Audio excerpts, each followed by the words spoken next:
Today's My Thoughts Monday is brought to you by GymAware, the leading tool when measuring performance in the weight room. Guys, VBT is all the craze right now. It's a hot, sexy topic, although it's something that's been around for a while. And the man who wrote the book on velocity-based training, Brian Mann, has called the GymAware the Rolls Royce when it comes to velocity measuring devices.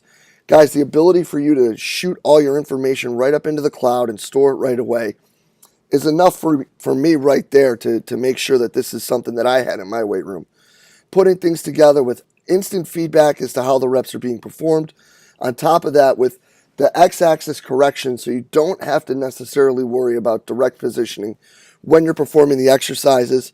Tying that in with the visualization of everything and the ability to allow the athletes to compete, make this an absolutely stellar tool and something I couldn't recommend you having in your weight room enough. Hop on over to kinetic.com.au today and see everything that they have to offer. Hey everybody, if you enjoy the podcast and the content it provides, be sure to hop over and check out the community. The community is an exclusive members website that is just an extension of what we do here in July at the Central Virginia Sport Performance Seminar. What it is a combination of video lectures, a coach's corner with your Monday morning take-home information, and a forum where you can talk about anything and everything related to the field of strength and conditioning. In the community, you'll find content added each month from some of the top practitioners in the world, ranging from PhDs to high-level coaches, bringing you exactly what they're doing with their athletes or their research at the present moment.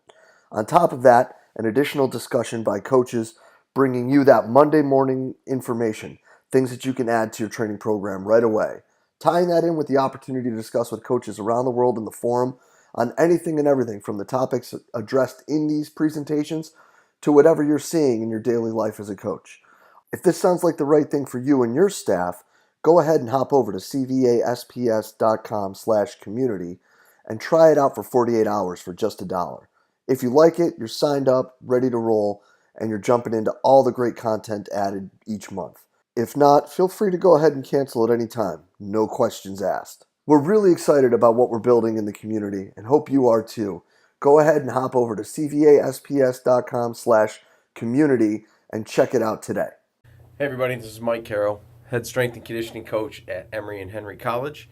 Jay DeMeo asked me to do a My Thoughts Monday edition on something I'm passionate about. I'm really passionate about helping people, just like most of us. It's the reason we got into this field. But sometimes I wonder how much we're doing to help ourselves.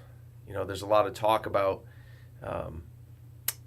regulation and accreditation, particularly through the to appease the NCAA and kind of bring our field up to the next notch. To me, it doesn't seem like there's a whole lot we as strength coaches can do individually right now as we wait to see what happens in the field. But in my opinion, there's a lot that we can do amongst ourselves to really unite the field. How are we giving back to the field we're in?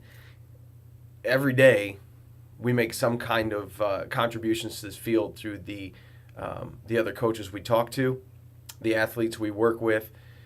We've all built our careers on the work of other coaches. They always say there's nothing new in the world of strength and conditioning. You're just reinventing things and making them fit into your program. So there's a couple ways that strength coaches can not just give back. We're not just talking about giving back to the field, but in particularly kind of pushing the field forward. One of the phrases I really like to use with my athletes is to push the pace. I was in the world of wrestling for 20 years. I coached it. I participated. I really think that in athletics, you have to push the pace. You have to control the game if you're going to win. And I think in our field, we need to try to push the pace a little bit.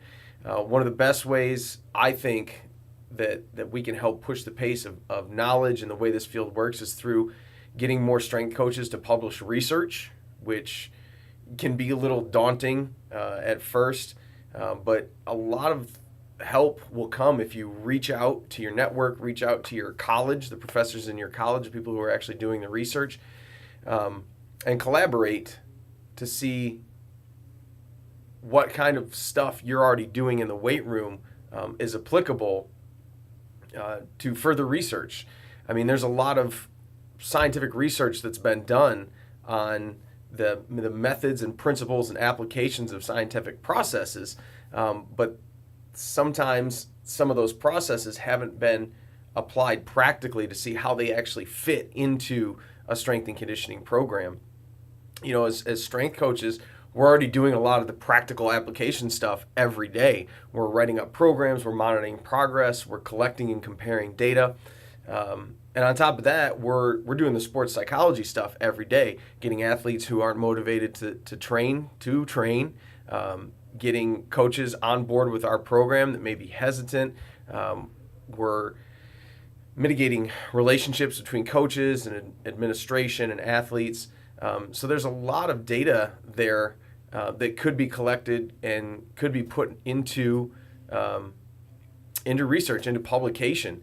And you know, it's my experience that researchers who already have someone doing the hands-on dirty work, you know, working with the athletes, setting up the programs, measuring everything, they're more than willing to work with people to put out that information and really get things going in the right direction.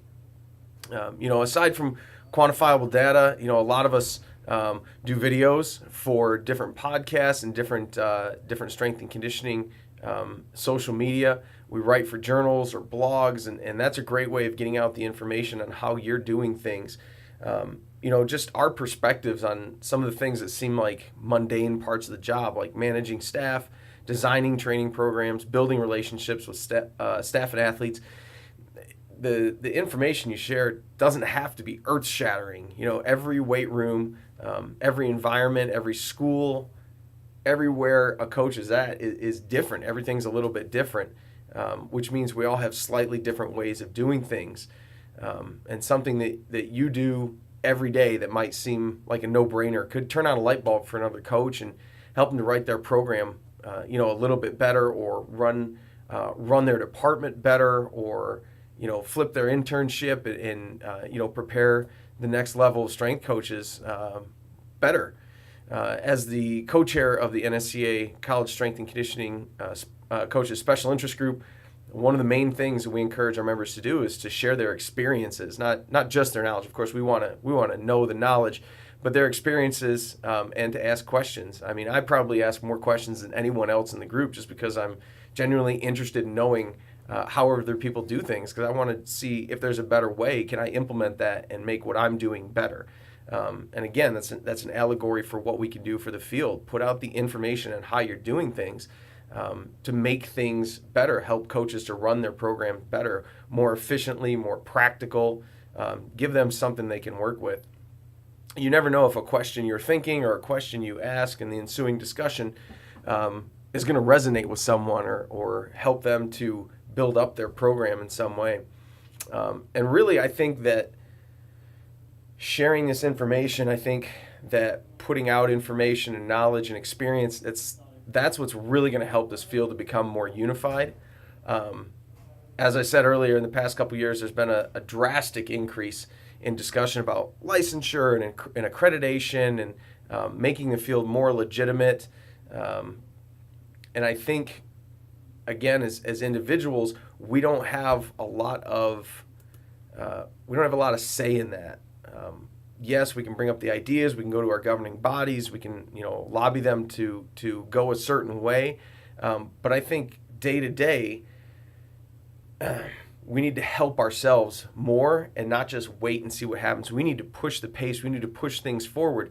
If we want to be seen professionally, we have to legitimize our profession on our own. You know, the development, the sharing, and the dissemination of knowledge just helps everyone to get better. If we can raise our level up as individuals, then in the eyes of governing bodies like the NCAA, we're going to be already seen as a higher level force, really.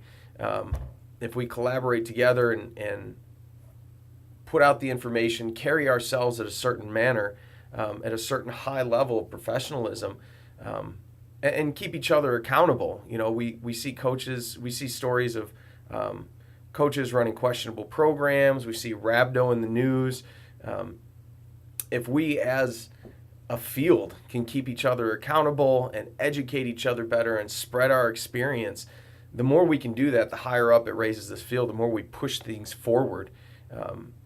In the same terms, schools that are understaffed, coaches that work long hours, budget issues, there are creative ideas to handle all of that stuff.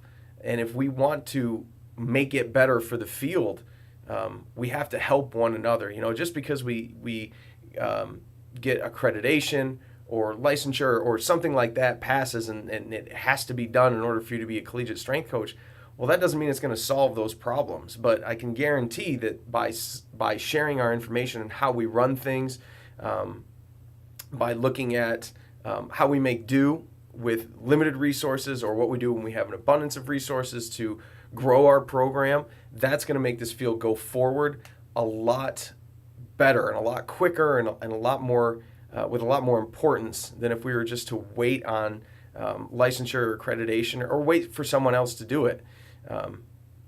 So get out there, put out information, network, talk to people. You don't have to publish, just talk to people, put your information out there, put your knowledge out there, and help the field to grow. Push the pace, push this field forward, and that's how we're all going to get ahead.